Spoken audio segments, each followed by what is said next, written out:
আজকের আলোচনার বিষয় কৃত্রিম বুদ্ধিমত্তা বা এআই।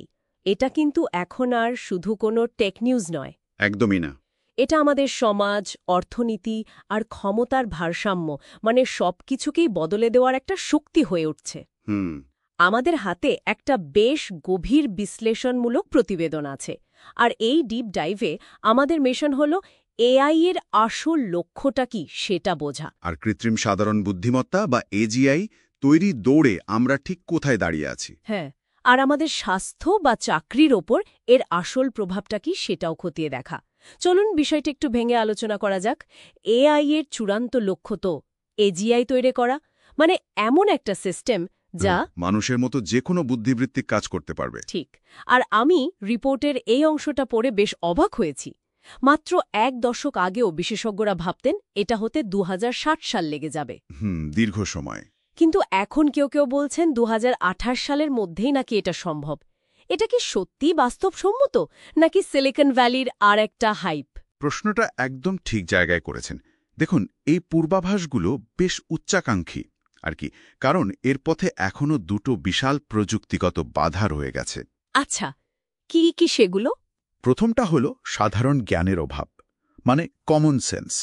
একটা এআই হয়তো কোটি কোটি গাড়ির ছবি দেখে গাড়ি চিনতে পারে। হ্যাঁ, সেটা তো পারেই। কিন্তু এটা নিজে থেকে বোঝে না যে গাড়ি চালাতে তেল লাগে, বা ধরুন টায়ার পাংচার হলে গাড়ি আর চলে না। ও আচ্ছা, তার মানে এআই একটা বিশাল তথ্যভাণ্ডার হতে পারে, কিন্তু তার কোনো কাণ্ডজ্ঞান নেই। একদম। অনেকটা এমন যে কেউ পুরো লাইব্রেরি মুখস্থ করে ফেলেছে, কিন্তু একটা সাধারণ ধাঁধার উত্তর দিতে পারছে না। ঠিক এই তুলনাটাই দেওয়া যায়। আর দ্বিতীয় বাধাটা এর চেয়েও গভীর, কার্যকারণমূলক যুক্তির অভাব, মানে কজাল রিজনিং। এটা কিভাবে কাজ করে? এআই ডেটা থেকে প্যাটার্ন খুঁজে বের করতে পারে। যেমন একটা ওষুধ আর একটা রোগের সেরে ওঠার মধ্যে সম্পর্কটা দেখতে পায়।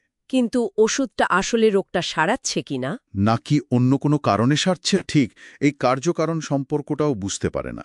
তাই এই দুটো বাধা পার না হওয়া পর্যন্ত সত্যিকারের এজিআই একটা দূরবর্তী স্বপ্নই থেকে যাবে। তাহলে এজিআই এখনও দূরের স্বপ্ন, কিন্তু বর্তমানে যে সংকীর্ণ এআই বা ন্যারো এআই আছে, সেটাই তো দুটো গুরুত্বপূর্ণ ক্ষেত্রে রীতিমতো বিপ্লব আনছে, তাই না? ঠিক তাই। স্বাস্থ্যসেবা আর অর্থনীতি। স্বাস্থ্যসেবার কথাটাই যদি ধরি। হ্যাঁ, স্বাস্থ্যসেবার কথাই ধরুন। এআই এখন ড্রাগ আবিষ্কারের প্রক্রিয়াকে 1 দশক থেকে কমিয়ে কয়েক সপ্তাহে নামিয়ে আনছে। এটা তো অসাধারণ। অবশ্যই, কিন্তু এর একটা বড় ঝুঁকিও আছে, যাকে রিপোর্টে বলা হয়েছে অ্যালগোরিদমিক ড্রিফট। অ্যালগোরিদমিক ড্রিফট, এটার একটা বাস্তব উদাহরণ দেয়া যায়, কারণ বিষয়টা বেশ ভয়ের লাগছে। অবশ্যই। ভাবুন তো, একটা স্কিন ক্যান্সার শনাক্তকারী এআই, তাকে প্রাথমিকভাবে শুধু ফর্সা ত্বকের ডেটা দিয়ে প্রশিক্ষণ দেওয়া হলো। এখন সময়ের সাথে সাথে এটি যখন বিভিন্ন রঙের ত্বকের ডেটা পেতে শুরু করল, তখন এর ভেতরের প্যাটার্নগুলো গুলিয়ে যেতে পারে। একদম, এটাই অ্যালগোরিদমিক ড্রিফটের আসল বিপদ। ব্যাপারটা অদ্ভুত।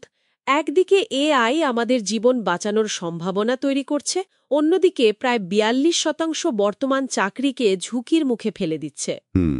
এই অর্থনৈতিক ক্ষমতার লড়াইটাই তো দেশগুলোর মধ্যে একটা প্রতিযোগিতা তৈরি করছে, তাই না? আপনি একেবারে মূল পয়েন্টটা ধরেছেন। এটা এখন একটা ভূ-রাজনৈতিক দৌড়। তাই 2024 সালের বিনিয়োগের দিকে তাকালেই বিষয়টা পরিষ্কার হয়ে যায়। আমেরিকা বিনিয়োগ করেছে প্রায় $109 বিলিয়ন। 109 বিলিয়ন? হ্যাঁ, সেখানে চীনের বিনিয়োগ 9.3 বিলিয়ন, আর পুরো ইউরোপীয় ইউনিয়ন মিলে মাত্র $4.5 বিলিয়ন। বিশাল পার্থক্য। একটা অসম প্রতিযোগিতা চলছে, আর প্রত্যেকের কৌশলও কিন্তু ভিন্ন। কৌশলগুলো ঠিক কি রকম? মার্কিন যুক্তরাষ্ট্র মূলত গতি আর ক্ষমতার দিকে ছুটছে। সবচেয়ে শক্তিশালী মডেল তৈরি করতে চাইছে তারা। আচ্ছা।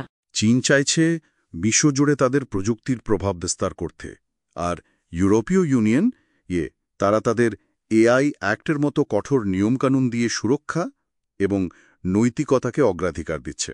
তার মানে তিনজনের 3 রকম পথ। হ্যাঁ, কিন্তু আসল ঝুঁকিটা হলো ক্ষমতার এই দৌড়ে নিরাপত্তা আর নৈতিকতার মতো বিষয়গুলো পিছিয়ে পড়তে পারে। তাহলে সব মিলিয়ে আমরা কি বুঝলাম? আমরা দেখলাম যে এআই একদিকে অবিশ্বাস্য গতিতে এগোচ্ছে, আবার একই সাথে এর সামনে কিছু মৌলিক চ্যালেঞ্জও রয়ে গেছে। ঠিক। আর এটা স্বাস্থ্যসেবা থেকে শুরু করে ভূ-রাজনীতি পর্যন্ত সবকিছুকে নাড়িয়ে দিচ্ছে। আজকের আলোচনা থেকে একটা বিষয় আমার মনে হচ্ছে ভাবার জন্য রেখে দেয়া যায়। বলুন। প্রতিবেদনে বলা হয়েছে চাকরির বাজারে এখন সবচেয়ে দ্রুত যে দক্ষতার চাহিদা বাড়ছে তা হল এআই ফ্লুয়েন্সি। অর্থাৎ এআই এর সাথে মিলেমিশে কাজ করার ক্ষমতা। একদম। হয়তো সবচেয়ে জরুরি প্রশ্ন এটা নয় যে মেশিনগুলো ভবিষ্যতে কি করবে, বরং আসল প্রশ্নটা হলো সেই ভবিষ্যতের সাথে খাপ খাইয়ে নিতে মানুষদের নিজেদের কতটা বদলাতে হবে।